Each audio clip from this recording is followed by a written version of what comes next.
धम्मसंहिता YouTube चॅनलमध्ये आपणा सर्वांचे सहर्ष स्वागत। बुद्ध जयंतीच्या निमित्ताने हा व्हिडिओ बनवलेला आहे। आपण हा व्हिडिओ शेवटपर्यंत ऐकावा, पाहावा ही विनंती। तथागतांच्या 2566व्या जयंतीनिमित्त त्यांना विनम्र अभिवादन, कोटी कोटी प्रणाम आणि सर्व धम्मबंधू भगिनींना जयंतीनिमित्त शुभेच्छा। जय भीम, नमो बुद्धाय। आज दिनांक 5 मे 2023 हा दिवस वैशाख पौर्णिमेचा आहे। जगात आणि भारतात वैशाख पौर्णिमेचं नाव बुद्ध पौर्णिमा झालेलं आहे। तथागत भगवान गौतम बुद्धांचा जन्म, ज्ञानप्राप्ती आणि महापरिनिर्वाण या तीनही घटना वैशाख पौर्णिमेच्या दिवशी घडलेल्या आहेत। त्यामुळे वैशाख पौर्णिमेचं महत्त्व बौद्ध जगतात अनन्यसाधारण आहे। संपूर्ण बौद्ध जगत हा दिवस हर्षोल्लासात साजरा करते। तथागतांच्या जीवनातील 3 घटनांपैकी शेवटच्या घटनेचे म्हणजे महापरिनिर्वाणाचे विशेष महत्त्व यासाठी आहे की तथागतांनी आपल्या महापरिनिर्वाणाची वेळ अगोदरच आनंदाला सांगून ठेवली होती। त्याबद्दल बुद्ध आणि त्यांचा धम्म या ग्रंथात बाबासाहेब लिहितात की तथागत आनंदाला जवळ बोलावून म्हणाले, आनंद, ह्या शालवृक्षामध्ये कुशीनाराच्या या उपवनात रात्रीच्या 3ऱ्या प्रहरी तथागतांचे परिनिर्वाण होईल। तथागतांनी वैशाख पौर्णिमेचा दिवस निवडला आणि त्याप्रमाणे ते घडलेलं आहे। प्राचीन काळापासून ते आजपर्यंतच्या ज्ञात इतिहासात ज्याला विश्वगुरू म्हणून ओळखले जाते, शांती अहिंसेचं प्रतीक म्हटलं जातं, युद्ध नको बुद्ध हवा असे प्रत्येक शांतताप्रिय व्यक्तीला वाटते, असे जगातील एकमेव जगन्मान्य व्यक्तिमत्व म्हणजे महामानव, मार्गदाता तथागत भगवान गौतम बुद्ध होय। भगवान बुद्धांनी जो धम्म दिलेला आहे तो पृथ्वीच्या पाठीवर सर्वत्र पोचलेला आहे। जिथे जिथे पोचला तिथे तिथे लोकांनी त्याचा आनंदाने स्वीकार करून आपली जीवनशैली त्याप्रमाणे बनवली, हे वास्तव आहे। 2500 वर्षामध्ये बुद्ध धम्माचा खूप विकास झालेला आहे। काळानुसार परिवर्तनही झाल्याचे आढळते।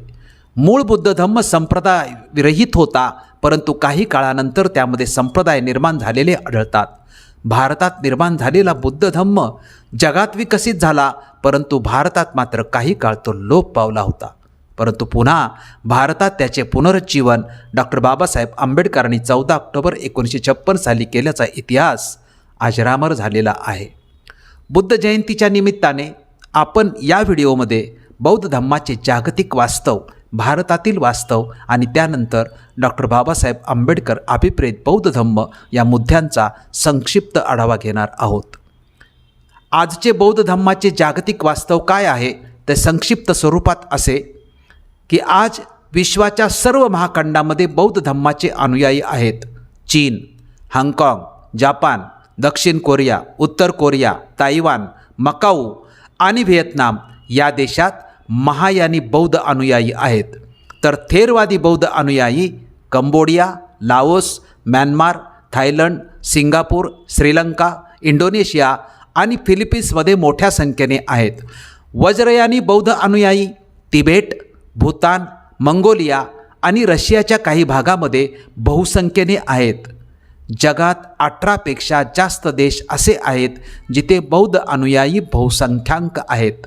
जगात Laos, Cambodia, Bhutan, Thailand, Myanmar आणि श्रीलंका हे 6 देश असे आहेत जिथे बौद्ध धर्माला राजधर्माचा दर्जा प्राप्त झालेला आहे। आता आपण भारतातील बौद्ध धम्माचे वास्तव संक्षिप्त स्वरूपात पाहूया। ते असे की भारतात सुद्धा बौद्ध अनुयायी पूर्ण देशात पसरलेले आहेत। भारतातील लेह, लडाख आणि हिमाचल प्रदेश या राज्यामध्ये खूप बौद्ध मठ आहेत। बिहार हे राज्य तर विहारांच्या कारणावरूनच निर्माण झालेले आहे। हरियाणा आणि पंजाबमध्ये असंद स्तूप, चनेटी स्तूप प्रसिद्ध आहेत। राजस्थानात कोलवी गुंफा आहेत। गुजरात आणि महाराष्ट्रामध्ये तलाजा बौद्ध गुंफा, कोडना, पातूर, भाजा, अजंता, कान्हेरी, कार्ले चैत्यगृह आणि वेरूळ। आंध्र प्रदेशमध्ये बौद्ध स्थळांचे अवशेष अनेक ठिकाणी मिळतात। उदाहरणार्थ नागार्जुन कोंडा, बोज्जना कोंडा, अमरावती, थोटला कोंडा, बावी कोंडा, भट्टीप्रोलू, घंटसाल, सालीहुंडम इत्यादी। छत्तीसगडमध्ये सिरपूरमध्ये अनेक अवशेष आहेत। मध्य प्रदेशात तर बौद्ध स्तूप मोठ्या प्रमाणात आहेत। सांची, भरहूत, वैशटेकरी, देऊर कोठार, पनगुरारिया, सतधारा अशा प्रकारच्या स्थळावर स्तूपांचे शानदार नमुने आपल्याला पाहायला मिळतात।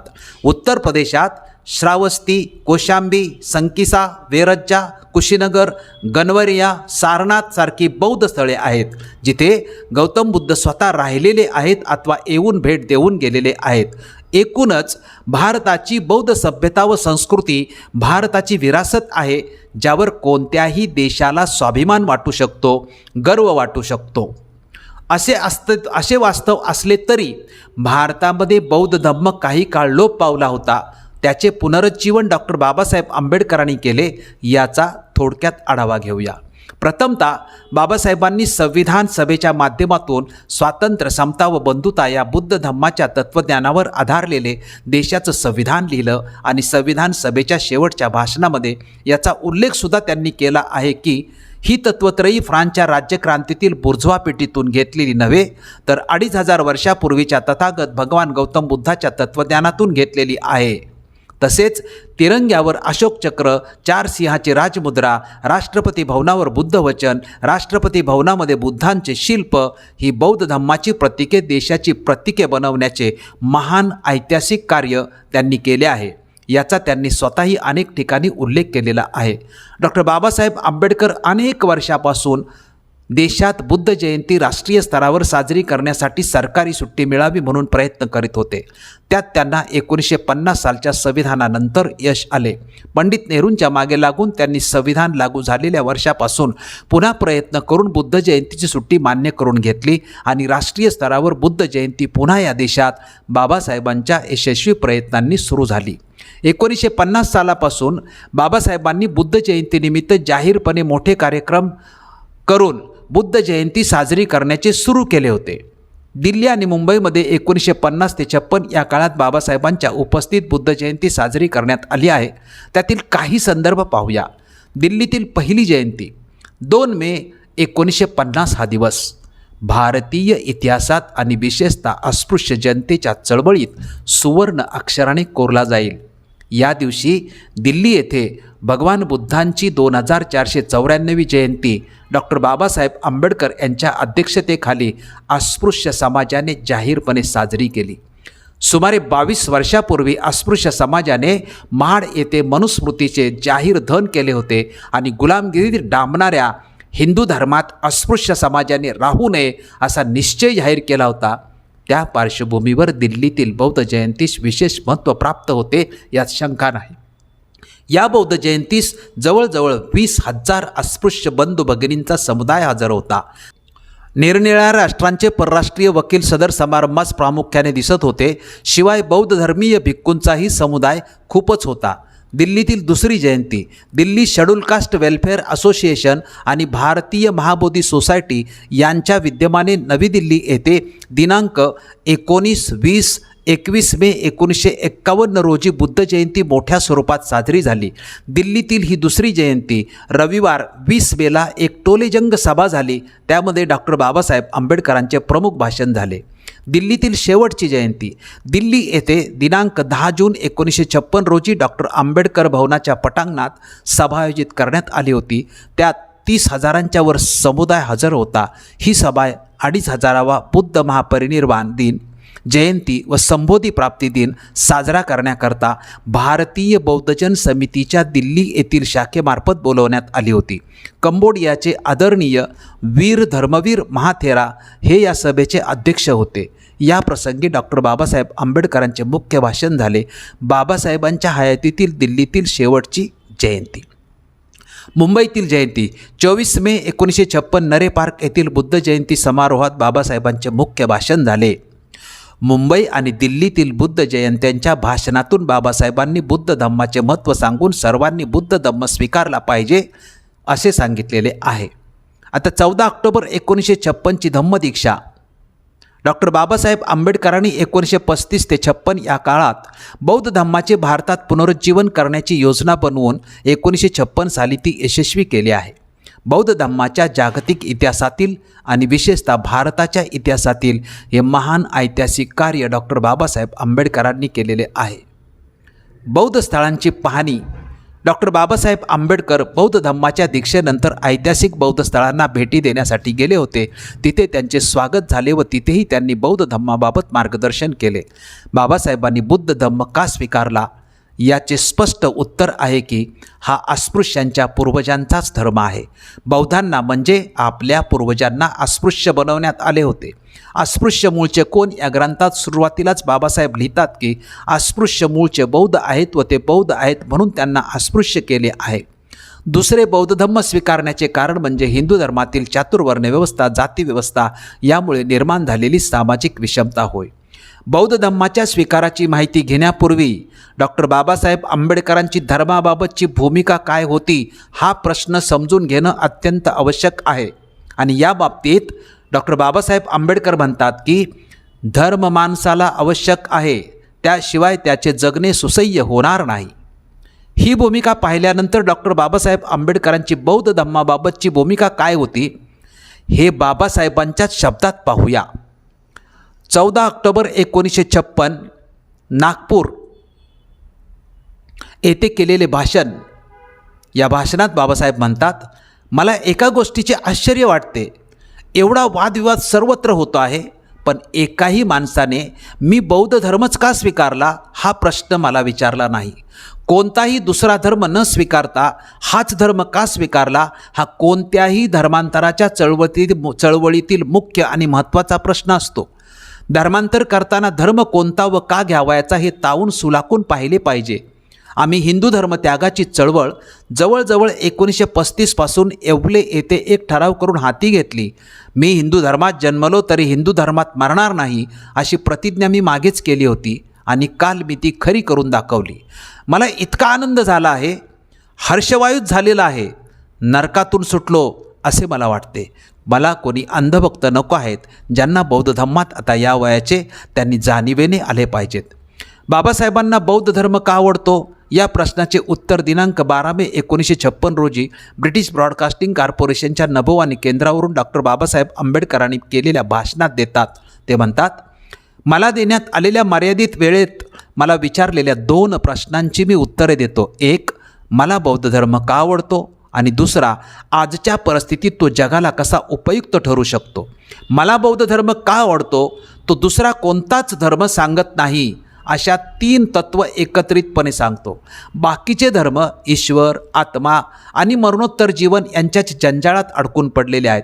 बौद्ध धर्म प्रज्ञा शिकवतो, करुणा शिकवतो, समता शिकवतो. या जगात सुखी आणि उत्तम जीवन जगता येण्यासाठी माणसाला याच गोष्टींची गरज असते. बुद्धाच्या विचारातील ही 3 तत्त्व मला आवडतात. याच 3 तत्वांची आवड संपूर्ण जगाला लागायला पाहिजे. ईश्वर किंवा आत्मा काही समाजाला वाचवू शकत नाहीत. बौद्ध धर्माचे महत्त्व सांगताना बाबासाहेब म्हणतात, अस्पृश्यांना बौद्ध धर्माशिवाय दुसरा पर्यायच नाही. याचे स्पष्टीकरण असे की दिनांक 6 जून 1950 रोजी डॉक्टर बाबासाहेब आंबेडकरांचे दुसरे भाषण कोलंबो येथील टाऊन हॉलमध्ये झाले. टाऊन हॉलमधील समारंभ अखिल सिलोन दलित फेडरेशनच्या विद्यमाने घडवण्यात आला होता. सिलोनमधील आलेल्या सत्कारास उत्तर देताना आपल्या ज्ञाती बांधवास उद्देशून डॉक्टर साहेब म्हणाले की गेली 35 वर्षे मी राजकीय लढाई चालवली आहे. या लढाईत मोठमोठ्या व उच्च हिंदूंच्या तलवारीबरोबर तलवार मला भिडवावी लागली. याच काळात जगातील सर्व धर्मांचा मी अभ्यास केला आणि आता शेवटी एका अपरिहार्य निर्णयास मी येऊन पोचलो आहे आणि तो निर्णय हाच की बौद्ध धर्माशिवाय अस्पृश्यांना दुसरा कोणताही मुक्तीचा मार्ग नाही. फक्त बौद्ध धर्मातच अस्पृश्यतेच्या निवारणाचा चिरकालीन उपाय आहे. जर तुम्हास समतेचे तत्त्व हवे असेल आणि आर्थिक दास्यातून मुक्तता करावायची असेल तर बौद्धवादाशिवाय कोठेच दुसरा आश्रय नाही. दिल्ली येथे दिनांक 10 जून 1956 रोजी डॉक्टर आंबेडकर भवनाच्या पटांगणात सभा आयोजित करण्यात आली होती. डॉक्टर बाबासाहेब आंबेडकर आपल्या भाषणात म्हणाले इथे की बौद्ध धर्माकडे पहा, येथे जातीयतेला आणि विषमतेला अजिबात थारा नाही. सर्व अधिकार समसमान, सर्वांना धर्मात सारखे अधिकार, कोणी उच्च नाही आणि कोणी नीच नाही. स्वतः बुद्धाने अन्यायाविरुद्ध झगडून बहुजन हिताय बहुजन सुखाय अशा धर्माची स्थापना केली. तुम्ही जर बुद्ध मार्गाचे अनुसरण केले तर जगात तुम्हाला प्रतिष्ठा प्राप्त होईल. एवढेच नव्हे तर तुम्हाला बलप्राप्ती होईल आणि तुमच्या मुलाबाळांचा भविष्यकाळ उज्ज्वल होईल. शेवटी बाबासाहेब एक खंत व्यक्त करतात. दिनांक 6 जून 1950 रोजी सिलोनमधील भाषणात बाबासाहेब म्हणतात की दुर्दैवाने बुद्धाच्या शिकवणुकीचे योग्य निर्वचन किंवा आकलन झालेले नाही. त्यांच्या संदेशात सिद्धांत आणि सामाजिक सुधारणा यांचे संकलन आहे हे पूर्णपणे समजून घेतलेच गेले नाही. बुद्धाचा विचार हा एक सामाजिक संदेश आहे हे एकदा ध्यानात आले की मग त्याचे पुनरुज्जीवन ही एक कायमची घटना होईल. प्रत्येकाला बौद्ध धर्माचे एवढे जबरदस्त आकर्षण का वाटते हे जगाला तेव्हाच समजेल. चला तर आपण सर्व बुद्ध आणि बाबासाहेबांचे अनुयायी बुद्ध आणि त्यांचा धम्म या ग्रंथावर आधारित बौद्ध आचारसंहिता म्हणजेच धम्मसंहिता निर्माण करू आणि डॉक्टर बाबासाहेब आंबेडकर अभिप्रेत बुद्ध धम्माच्या अनुसरणाचा या बुद्ध जयंती दिनी संकल्प करूया. आपण हा व्हिडिओ शेवटपर्यंत ऐकला व पाहिल्याबद्दल आपले आभार. हा व्हिडिओ जास्तीत जास्त लोकांना फॉरवर्ड करावा ही विनंती. धन्यवाद.